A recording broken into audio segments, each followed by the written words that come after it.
afternoon, everyone. I'm Barbara Ham Lee. Up next on Another View, now that Virginia is a solidly blue state, what does that mean for African Americans? The public phase of impeachment hearings against President Trump begin next week. Why should we care?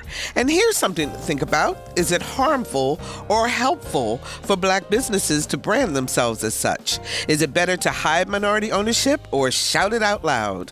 Alvean Lyons, Daun Hester, Carol Pretlow, and Allison Moore are in the studio and ready for a great conversation. Stay with us. Another View is coming up next.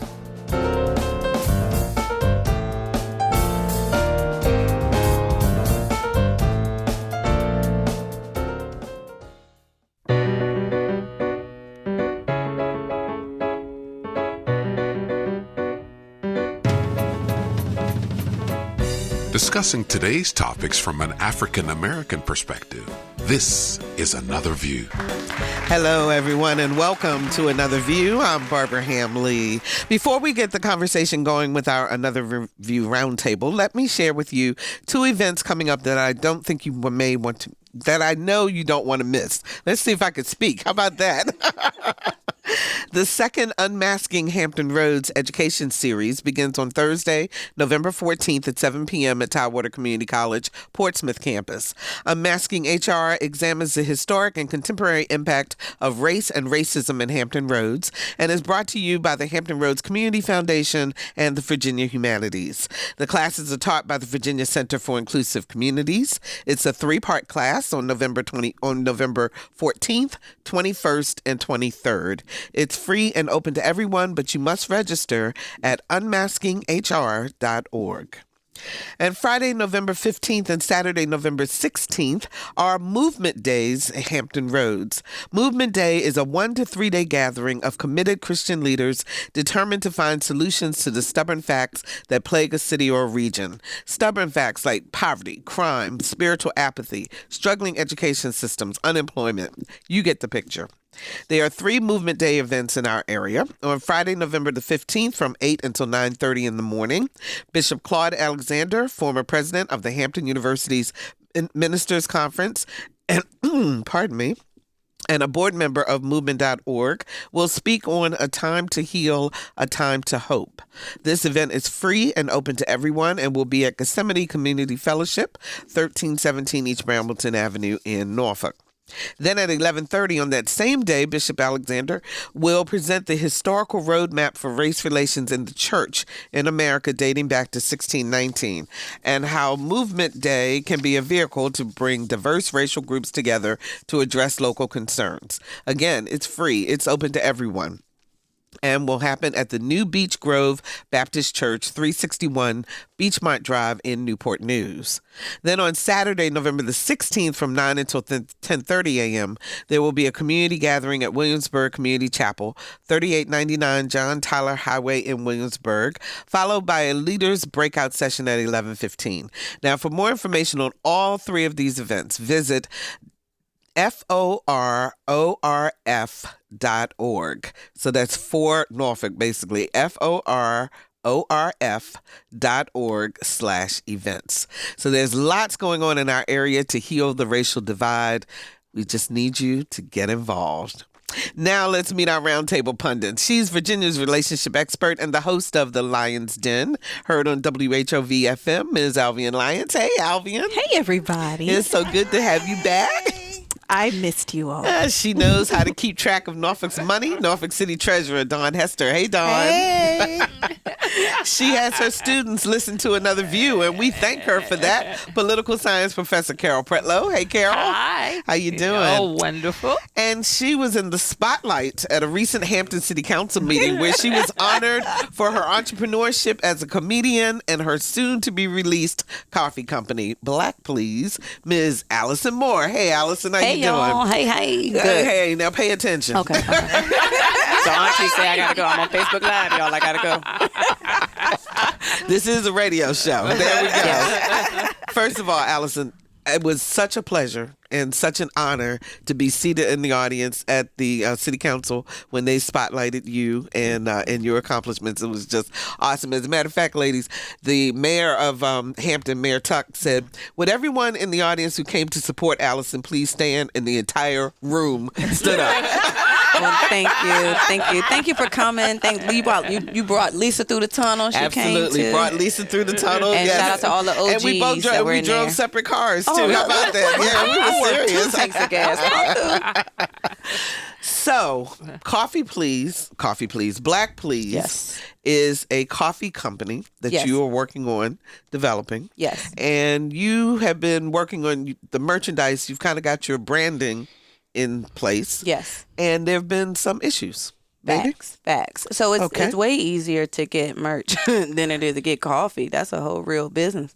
So I started with the merch. The name of the business is Black Please, and it just, it was a, Which is a play on words which for is how a you play like your coffee, for, right? absolutely, for how I like the coffee. I had coffee mugs. That was one of the first pieces of merch. So I'm thinking, no, this is a no-brainer. And then I just got a lot of feedback about the name. And it was totally taken, I caught me off guard because, so I'm comedian Allison Moore. And I do corporate events. So that's the direction I'm going in, corporate stuff. I got a master's degree in human resources, so it's fitting. And people would hire me at the opening of their conferences. And they would say, this is a great way to do the conference because it's, oh my gosh, you're so funny. And so I started to say, yeah, y'all needed me to wake you up. I'm like, the conference is coffee. And I kept saying that enough to say, well, I should have some real coffee because I drink a lot of coffee. I'm inspired, but I needed to get up. I love it. So let's do some real coffee. And then I thought, oh, man, the double entendre of Black Please and how witty it is. And I was just right there. And then it just caused this huge divide in even my fan base. So I have fans that are Black. I have fans that are white. And a lot of my white fans would say, yeah, I can't do nothing with that. I can't wear the mug. I can't wear the hoodie. I can't wear the mug. But you let me know when the coffee comes. Then I had some of my Black fans who would say, okay, girl, white people not going to buy that if it's you. So you need to get you a white girl to be the face of the company because you don't want to mess with your money. Do you want to have, because you can't just sell to Black people. You ain't going to make no money. So it's been this whole internal thing and this external thing that's really been taking me on this journey. I'm like, I just wanted to do some coffee. I didn't try to be Harriet Tubman. I wasn't trying to be, I didn't want this to be my therapy session. It pulls up a lot of stuff in your heart. It really makes you. Well, and this the reason why I wanted to talk about this because I believe everyone at the table Carol, I don't believe you've owned a business, or have you?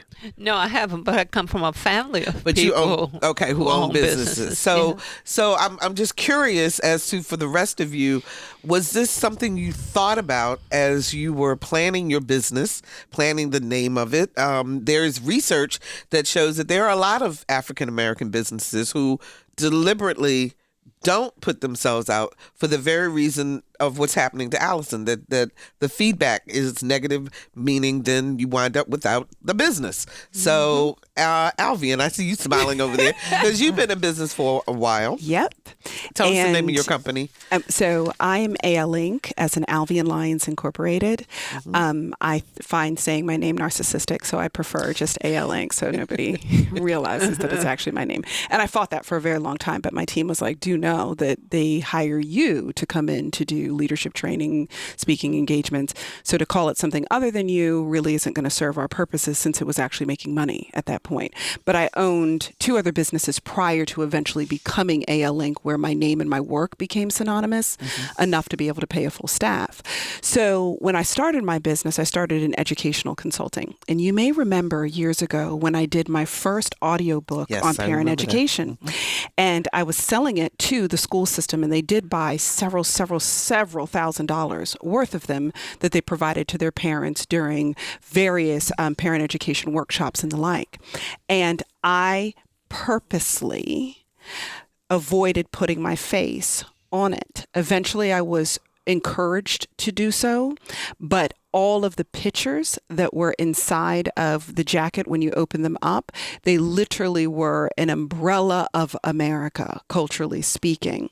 And a lot of people said that you were smart to put these images that were so much more European. They were very appealing to Caucasian communities. I like to say vanilla, but I'm being nice today. Okay. But more appealing. Yeah, please. I don't want to answer 12 it's emails. Okay. It's okay. So, which just seems so much more palatable, but okay. But they were much more appealing to Caucasian communities. Now, see, I grew up, and we've talked about this before, I grew up in an exclusively Caucasian neighborhood, and for financial reasons, my parents did very well. And so most of my friends were white, and the conversations made it very clear for me growing up that there are things that white people just don't necessarily prefer. That's the nicest way I could say it, where it comes to Black culture. So I was very cognizant of that when I was building my business. And I have to be honest that even in writing material and putting things out, for a very long time, I would avoid putting my face on anything that had to do with my biography so that I would get a chance to be judged on the merit of what I knew rather than the package that knowledge came in. Dawn, you have the business. Yes, I do. About 20 years. Right.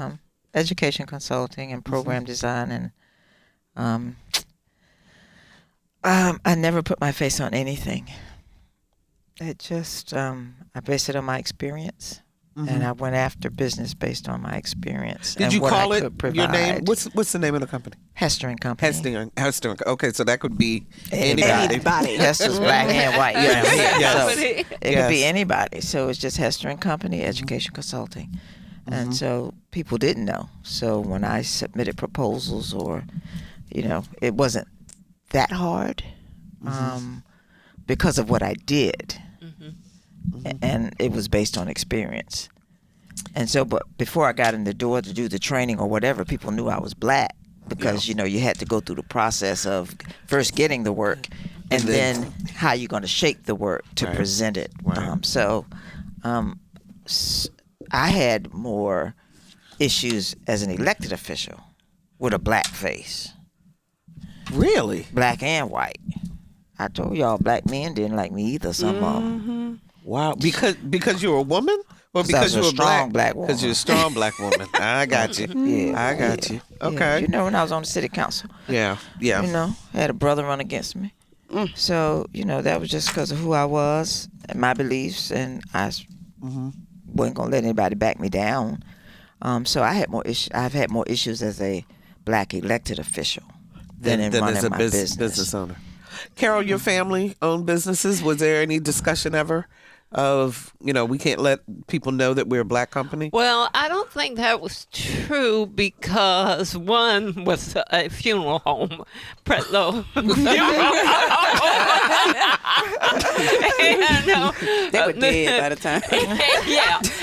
And interestingly enough, my aunt, who after my uncle passed, she inherited the funeral home, and she became the owner, director, and all of that. But there were more issues because she was a woman. Well, a woman mortician? I don't know. And a Black woman mortician? Oh, I'm scared of that. So, yeah. It's interesting. I put on our Facebook page, branding your business is Black, helpful or harmful with a question mark. Another view. Listen.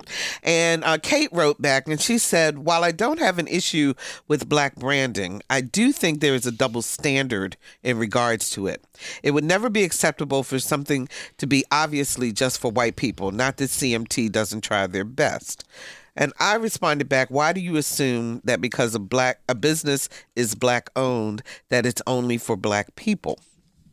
And her response was another view. Black owned is not personally a concern, but when the company is branded towards Black people, I buy what I like and say whatever to the rest. But oftentimes, white people are told all the time that we are not supposed to wear or do something that are considered Black. We get accused of cultural appropriation on a regular basis by participating. And then she said, I think there's a big difference between Black owned and Black branding. Who owns the store or product shouldn't matter, but who the product is branded to does. What do you think? I think that she has a layer of issues, and she probably that goes off in the little bird situation for me.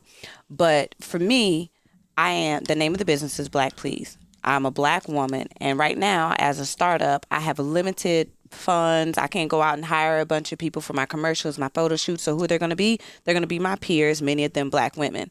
This is not, I didn't say, well, I only want Black people, but it's Black people that are representing or that are coming out to help to, to run this commercial, to run this photo shoot. So then therefore it looks like I'm only targeting Black people, but it doesn't, that conversation doesn't happen when it's the reverse of marketing for a white person. Like if their friends or their whoever's, their actors, their people they have access to are white, that's not what the pushback is. And I've gotten a lot of pushback. And so my coffee is not even, I'm not doing a cafe. It's going to be a subscription model, and it's going to be offered to employers. It's an employee engagement service. So y'all going to buy the coffee anyway. The chili cook-off does not matter. I mean, it's not working as an employee engagement exercise. So let us send you this coffee that's going to come with these monthly different themes of you can do it, glad you're here today, these comedic cups that it's going to be packaged in. So that's where I totally was. But a lot of people are like, employers are not going to have that because they don't want to have that racial, with our racial climate, they don't want to have like some of all of that, I guess, the negativity that comes with it. I do have a white consultant that has said, let's lean into it. You're HR, you're a Black woman. Let's have conversations around diversity and inclusion, and the fact that somebody's uncomfortable, that's a name, or that's a topic, an uncomfortable topic that we can have. But it's just been a whole thing because I don't know personally, what am I trying to fight? I don't know if I want to fight this, if I just want generational wealth. Like it's a whole thing that's coming along with, like, I didn't want to answer those questions. That was not my issue, my beef, not my purpose, but I'm pushed into these spaces and forced to look at some stuff in my heart, look at some stuff in my peers, and understand the direction. I'm really glad to be here. I'm listening to y'all. Tell me what to do. I'm on the panel, but I need y'all help. 440-2665 or 1-800-940-2240. As I was thinking about this topic, I wanted to bring in, and you guys know I've talked about her a lot, Monica Edwards. She is the innkeeper at Moorhead Manor Bed and Breakfast, which means as the innkeeper, she owns the house where people stay. Let's be clear. Monica, how are you today? I'm well. Thank you for inviting me in on this wonderful conversation. Oh, thank you. So I wanted you to share, because you and I have had many conversations about some of your experiences being an African-American couple, you and Daniel Edwards, as the innkeepers, and the reaction people have given when they recognize that they're going to be staying in a Black-owned home. Well, I have to say that because we are a definite minority in the innkeeping world, I've listened to the other women with regards to whether you put your face out there or not. Up until probably 2 years ago, when we did not have an innkeeper tab or about the innkeeper tab on our website. And everybody encouraged us to do so. So I was like, okay, we're going to take the plunge. So Daniel and I both wrote our bios and put it out there. But we have pictures of our lovely Siamese cats out there. Aww. So if you're a cat lover, you'll see the pretty pictures of the cats. And that does make people think that they're white. It does. Cats, because yes, I'm telling you, European. Wow. Yes, ma'am. It's Cats, true. absolutely. I hadn't even thought about that. Wholeheartedly makes you think you're white because you don't associate Black people with cats. Black people do pit bulls. Yep. So like Rottweilers. Yep. But as Barbara said, we've had many conversations early on because there was not a website presence and there was more of a web page that just basically had the picture of the inn and telephone number and things like that. People would call, make reservations, and because of my mother being a Bennett Belle, as Barbara is, yes. I was taught to speak proper English. So people didn't know who they were speaking with on the phone. So when I went to the door and they saw a pretty brown girl, they were like, uh-oh, this is not what I expected. And sometimes they looked around me and were like, well, where's the owner? Or, my husband's gone to the door a couple of times and answered the door, and people say, well, can I speak with the owner or the manager? And he comes and gets me. And I'm like, excuse me, couldn't my husband help you? And or he's outside, as he does. He doesn't trust anybody on his hedges, so he's cutting the hedges, and people stop at the stoplight in front of our house and roll down the window and ask, what is it like living there? And he'll go, well, it's great because I get to sleep with the owner. And people are like, what? And I mean, because we do live in a predominantly white neighborhood, even though progressive, and I have to say Durham is very progressive when it comes to race relations. So there's mostly open dialogue all the time. But we do get some people who come to the South with their stereotypical beliefs and thinking that, I'm coming to country bumpkin land and land in Durham and are quite surprised not only of the African American history that's here and the fact that if you look up Black Wall Street, Durham comes up. Yeah. So we have quite a few Black-owned businesses here, but I still we've been in business 22 years now, and I would have to say that if you go out there and look for reviews on Moorhead Manor, most of them, if not all of them, are positive on all the social media platforms. And I'm hoping that will basically help people, to know that we offer a great product. Monica, have you ever had anyone actually leave because? Yes, I've had a handful of people that refused to stay because I was Black. So that was early on, and I was new in business, and I was one of those people that, walked the line as far as when do I get my guests to pay the bill? So what I used to do is when you checked in, first of all, you made a reservation. I didn't take a deposit. And so when you presented your credit card, I would swipe it and do that. But, and I would only charge your credit card upon your exiting. And I had a couple of people, I had a guest that checked in, well, actually it was a couple that checked in, and you can kind of like get a feeling they're a little uneasy. And then when they start asking questions about the African-American art that's around in the end, because we do have lots of African-American art, you could see they were a little uncomfortable. And when they left for dinner and I go upstairs to do turn down, the key was left in the room. There were no clothes there. It was like, we out. Oh, they just disappeared. Wow. Yeah. Yeah. So, but I'm happy with the people that have stayed with us and have never been in close contact with African Americans. I think they've learned a lot from us. They know that we don't bite. We are good cooks. We offer great hospitality, and I'm happy with that. So do you, as you're president of the African American, I know I'm not getting the name right, but it's the Association of African American B&Bs. Yes. And is business getting better for African American owned bed and breakfasts? Do you think? I think it is, because there is a movement in our community to do more to support our own, like other cultures are. And but while I've gotten pushback from some minority innkeepers to get them to join the African American Association of Innkeepers because they don't want to be known as a Black-owned inn. Mm-hmm. But I'm like, okay, if your people want to spend their money with you, how are they going to find you? Right. Mm-hmm. Yeah. And then all of a sudden they go doe in the headlight. Mm-hmm. Yeah. Yeah. But we've been well received, and because I have been very active in all of our trade associations with regards to B&Bs. The last one, I was the president of the North Carolina Bed and Breakfast and Inns Association, and when people start talking about their different experiences, and I share with them some of the difficulties that I've had as an African American innkeeper with people, just saying crazy stuff to me, like, I can't even think of, something, because sometimes I just block it out of my mind, the craziness that they come out of their mouth with. Mm-hmm. And it's like, I was like, has anyone ever said this to you? And they're looking at me like, no. I was like, see, this is what I'm dealing with. Wow. Well, we appreciate you coming and participating in this conversation, and we're going to leave you on the line because there might be some responses. We've got some calls coming up, and so if you can stay with us, we'd love you to do so. I can do that. Okay, great. Let's talk to Jenny on Virginia Beach. No? Oh, okay. Did we lose that I think other? we lost the call. Yes, we did. Well, although we did have a caller who called in and said Allison should add the words coffee company to the name. And this is him identifying himself, not me. He's white and thought she said white people couldn't wear her hoodies. What did that's not what you said. You said white people thought they couldn't wear it. Right, yeah.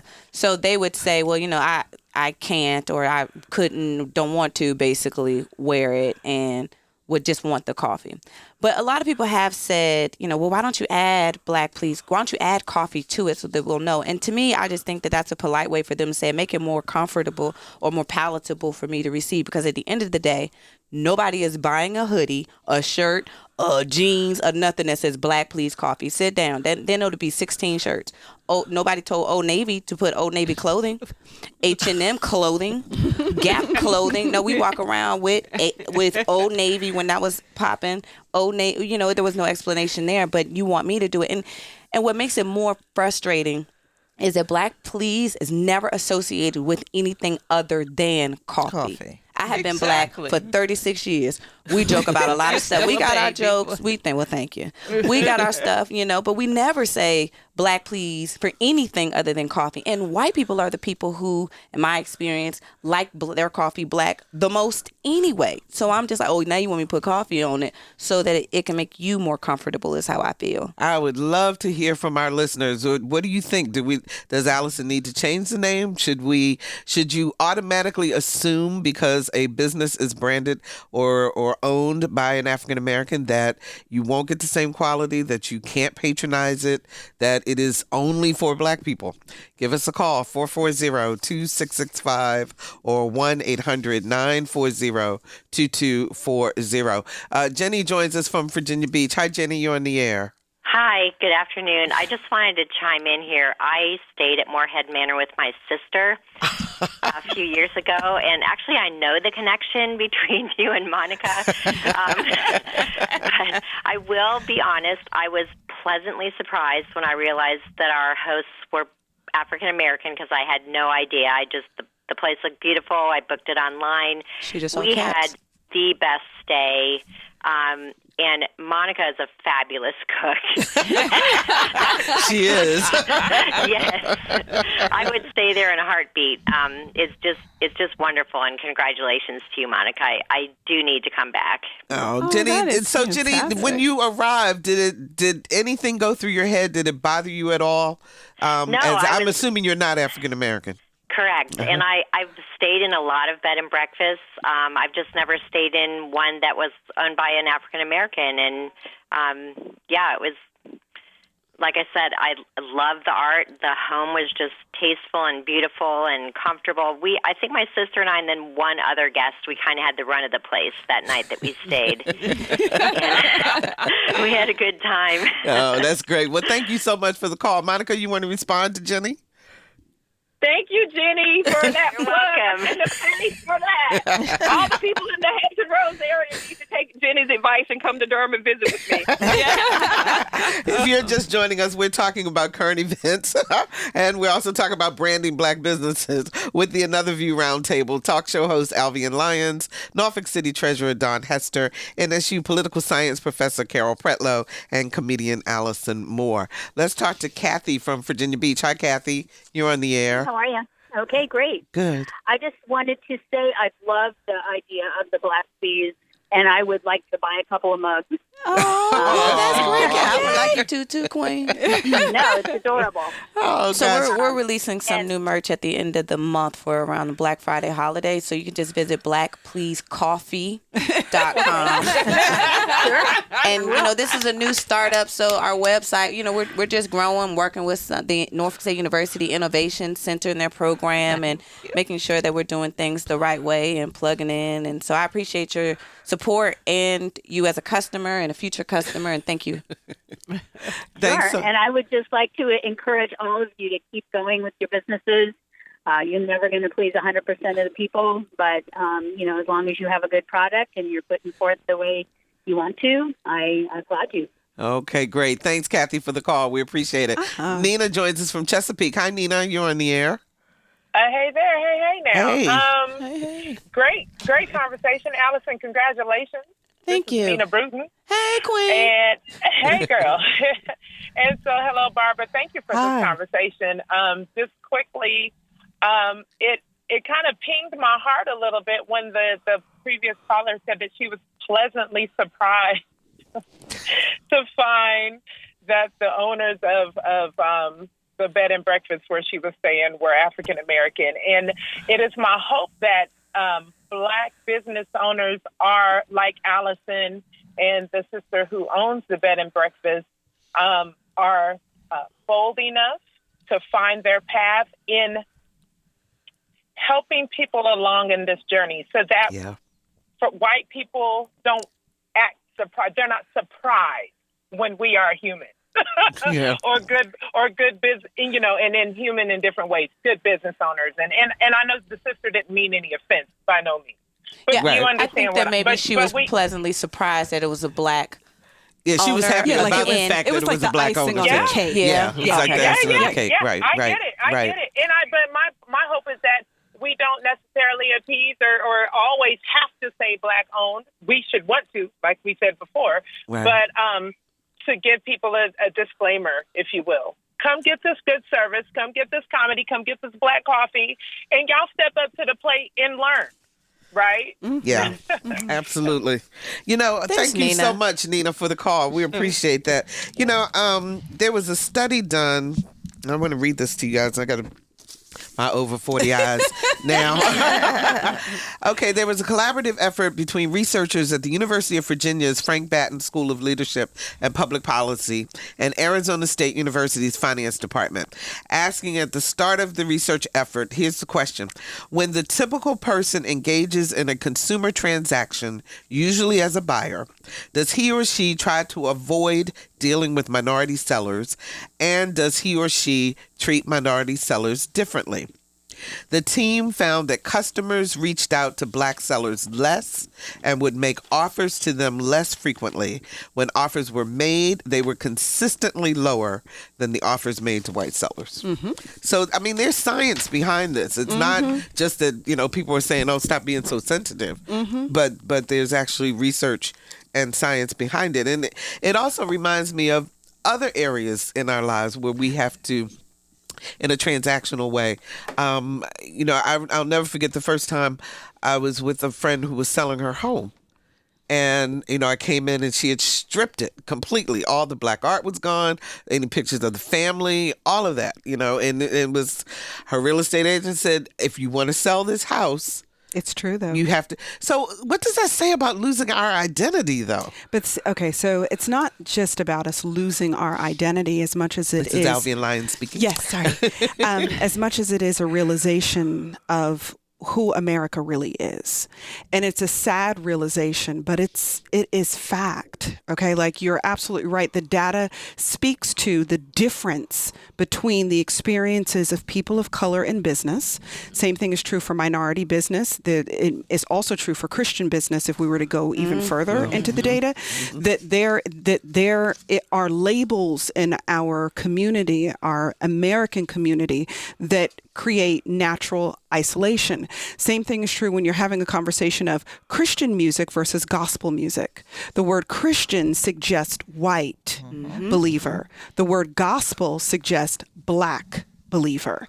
And you will find that even when we talk about political issues, there is a division directly along racial lines about political bends for a community that's supposed to be united under the umbrella of faith. So we have a naturally, and it's unfortunate, and it's not that we all need to lean into it and just accept it, but we do have to understand as business people that whatever decision you're going to make is going to be, no pun intended, the cross you're going to die on. So whatever it is you're going to pick up, be prepared to carry that all the way across the finish line, because there are real consequences to the positions we choose to take. And if your passion is to make sure that people understand that I run a business like Chick-fil-A that makes incredible chicken, and the secondary fact is that it's Christian owned. And so that's the benefit for people who want to support Christian owned business, versus I run a Black business or I run a Christian business. We just have to understand that those are realities. If you advertise a particular way, it is a signal, intended or not. It is a signal to certain people whether or not they're going to be patrons of your business. It's interesting to your point. There's I believe it's a plumbing company, but I'm not positive. I think it is.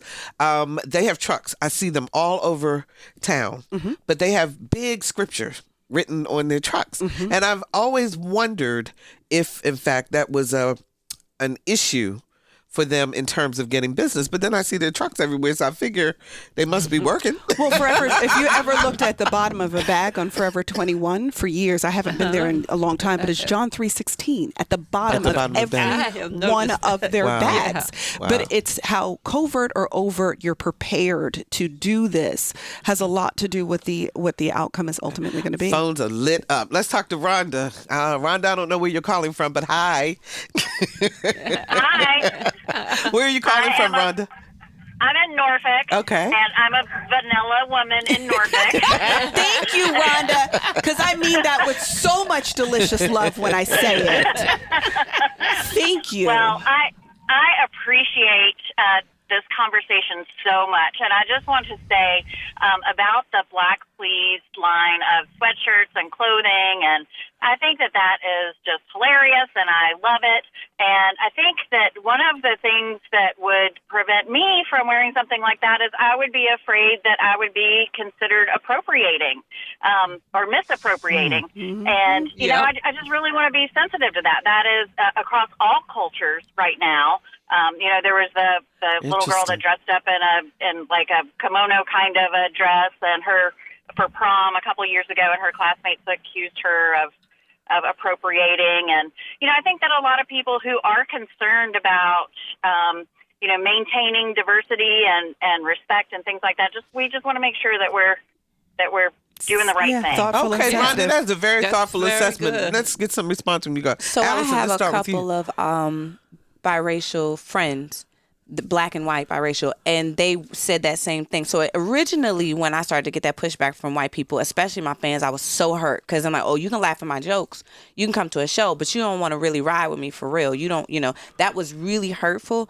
Then I had some people who were advocating for both sides of their family, and they're like, well, Allison, and so everything that Rhonda is saying is what these sisters said that made me say, okay, if you don't like it, you don't like it. But or if you're not comfortable, you're not comfortable. Or if this puts you in an awkward position, I don't want anybody to walk up to you in Walmart and say, "Why you got on that, white lady?" Like I don't want that kind of beef either.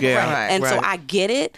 It's just something that when I hear, you don't need to be the person that's the face of your business because people are not going to buy Black Please from a black woman, but they will buy Black Please from a white woman. That's crushing. Yeah.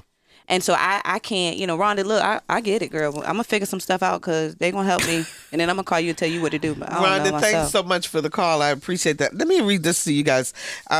So talk about taking it to another level. So in growing his patio installation company, Dwayne Drotton erased all clues to the public that he, a black man, owned the business. That meant no photos of him or his family on the website, giving potential customers the impression the business was part of a franchise and that he was the project manager, not the owner, and recruiting a white insurance company representative to conduct job interviews and assembling his white sales team. Now, his tactics made him $6 million. Yep. Okay. To a white clientele he perceived as racist, as he often encountered potential customers who slammed doors in his face or refused to allow him in their homes.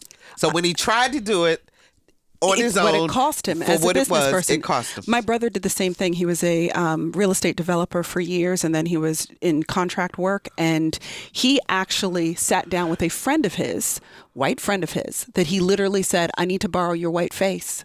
And when he sent his white friend to go do the contracts, they made 3 times as much money than when he went himself. So he made the decision that it was worth it. He was like, look, white people did it all the time. They put black faces out on things in order to generate black patronage. Why every McDonald's commercial has black people in McDonald's commercials. Their sales went up in black communities exponentially when they started doing that. But McDonald's isn't owned by black people. But because when you see a face, there's an association that's made.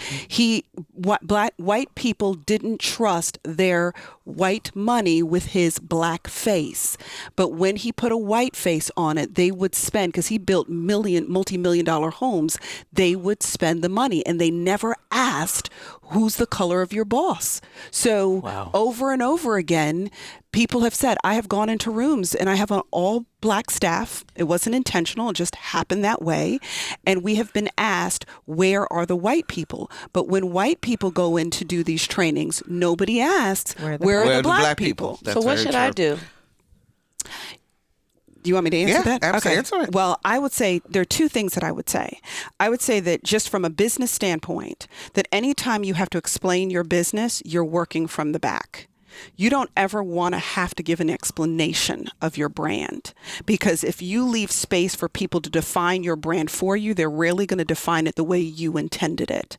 So as much as you hate the idea of putting coffee company somewhere, do understand that without it, someone is going to write the story for you. But it is like, it's on the website. It's the name of the business. It's not on a hoodie because we just don't want a coffee hoodie. Right. But it is everywhere else. But because that stands alone, it does not, it's its own, it's like putting up a billboard that has no explanation of what it's connected to. So when Starbucks, now, I mean, obviously they're there, but Starbucks doesn't say what You'll be able to, when you have a brand that everybody knows already, you can take that away. But because you're establishing a brand, there is not the same level of freedom. Dawn, you want to add something? I agree. Totally. Because we want to get established. We want to make money. We want to get the product out. Absolutely. Let's talk to Kimmy in Hampton. Hi, Kimmy. You're on the air. Oh, hi. First, I want to say hi to Allison. Hey, girl. So I have two parts for this comment. So first, I wanted to talk about how certain Black people view supporting Black businesses. And I know that some people that I've talked to, whether it's like a hair salon or anything else, they say that they don't want to support a Black business because the business is bad or the people are lazy or it's dirty or this and that. And I always like to push back on that and say, like, where do those ideas come from? Because I feel like some of those statements can be linked to, like, anti-Blackness. And then you wonder, like, okay, if your perception of this business owned by Black people is that the people are lazy or things like that, where does that idea come from? And would you still have that same feeling if it was owned by people of a different race? And then the other question, or the other comment I wanted to make had to do with more so branding and identity. I was thinking about something that Toni Morrison said in an interview with Charlie Rose when he asked her, does she feel boxed in by being called a Black woman writer? And for her, she said that it was a source of pride and that for her, it was more so like opening up the doors to infinite possibilities in her identity. So that's all I kind of wanted to say about that. We appreciate the call, Kimmy. Thank you so very much for that. And Mike, Carol, we haven't heard from you for a while. Well, as I listened to your discussion about the business community, that also applies to the academic community, because I have gone for things representing Norfolk State, but I created a center, the Consortium for Strategic and Global Studies. Now, the whole idea was international politics, but I would get it conferences out west in Nevada sometime in Iowa, and they were, oh my God, you're a Black woman. I'm saying, oh, and you're a white man. What does that have to do with anything? But I think we are coming out, we are having to adjust to a society that themselves don't recognize the biases that they have. It's hard. We recognize it, but do they recognize it? Chris joins us from Yorktown. Hi, Chris. You're on the air. Hi. The point I was going to make is probably, sounds like it's already been made mostly, but I would say I'm in an interracial marriage. I'll go ahead and say vanilla. My wife is chocolate. And if I walk down the street wearing a hoodie that says Black please, that's not going to go well. But I will tell you this. I wouldn't buy it from a white lady either. Oh, okay. It has nothing to do with who I'm buying it from. It's just that's going to bring. So, Chris, let me ask you a question. Yeah, what do you think would happen to you if you were walking down the street wearing the hoodie and it said Black please? It's not so much that I feel like I'm in danger or anything. Because the person on the phone asked if I was afraid to do it. It's more that there's going to be assumptions about me, assumptions about my relationship, and there's already assumptions about anybody in an interracial relationship. What do you think, Chris, that assumption would be? I'm curious to know what you think it's going to be. This is Alvean asking you the question. often what happens in an interracial relationship, especially for when someone says like "Black, please" on my back, is that they're going to take that my love of my life is actually something that's a fetishization. Okay. Wow. He's been boiled down to just her skin color. Because I'm wearing something on my back saying "Black, please." So did I only date her because did I only marry her because of the color of her skin, which is stupid. I got you. True. I got you. But that's gonna happen. I would say I remember years and years ago, her father gave us candied apples for Christmas one year, and he gave her a white chocolate one and me a dark chocolate one, and then he looked at it and realized what he did. He's never given us a candied apple again. When you refer to race in an interracial relationship, it often ends up either subconsciously or subtextually being implied fetishization of the other race. That's so interesting. Wow, My brother that's happens to interesting. be white, so blonde hair, blue eye, like his great-great-great-grandparents actually were part of sewing the American flag. So we're talking like purebred white, okay? But he only dates Black women. And he's married to my sister, which is how he's my brother. And but he wears T-shirts that said, "I met God and she's a Black woman." All the time, and he wants you to say something to him, and he would wear that sweatshirt with the plan of somebody saying something to him, and him being able to say that there's no more beautiful woman than a Black woman, because he actually likes the racial conflict. He likes the fight. He likes to get engaged. But he recognizes that it'll create it, but he actually looks forward to it. And I can understand how somebody may not want to take that on. Right. Mm-hmm. 440. Yeah, that was thank great, you. Chris. Thank you, Chris. We appreciate it. 440-2665 or 1-800-940-2240. By the way, I know we have a class of students, Carroll students at Norfolk State University listening. They don't want to be called we right. appreciate exactly. They're Young not children, they're young And she adults. let me come and speak to her classes twice. So shout out, hey y'all, this Auntie Allison. And I know we had said we were going to get to the political stuff, but you know the phones are lit up, and this is a great conversation. So don't give really up wanna on us talk about though, that all the political time. science class, because we And will they got talk about 6 it of at them some point. guys, too. Anita joins us from Chesapeake. Hi, Anita. You're on the air. Hi, thanks for taking my call, and what a wonderful conversation. It's a shame that we still have to have this conversation from a racial standpoint. I am a business owner in Chesapeake. I've been in the Tidewater area for 43 years, and I've owned a business for 41 of those years. I'm a sole proprietor, and people meet me first on the phone. Because of my accent, I am from the Caribbean. They assume that I am Black. And when I show up and I'm not, it is a little strange sometimes, but I've only had one experience, and it was from a Black contractor that when he showed up on the job and I was there, he asked me to leave because he said he do not hire white people. Wow. Yes, and I'll never forget where it was. It was on I came from Drive. Queen. I thought you was Black too. Yep. You sound like my family. Wow. Let me know it's that Send us a Caribbean picture. accent, but it will comfort you to know that I'm not really white because I'm from the Caribbean. Right. And even though my heritage on my mother's father's side was pure white from Scotland, on my grandmother's side it was pure Black from the Caribbean. That's I beautiful. have green eyes. I look very white, but in Jim Crow's day, I would have been Black. Right. You would have been in the house. Absolutely. Exactly. Absolutely. Absolutely. Oh, Anita, thank you so much for the call. Thanks, Anita. You know, we only got 4 minutes left. Oh Monica, my gosh, this is so good. Monica, I We know can't you've get been on the line. I want you to give you a chance to just give us a final thought in terms of Black businesses and how they should approach their branding, if you will. Well, I think not just Black-owned businesses, but all businesses. You want your business and all of your advertising to be welcoming to everyone. One of the things that I had to impress upon my vanilla colleagues in the innkeeping business is that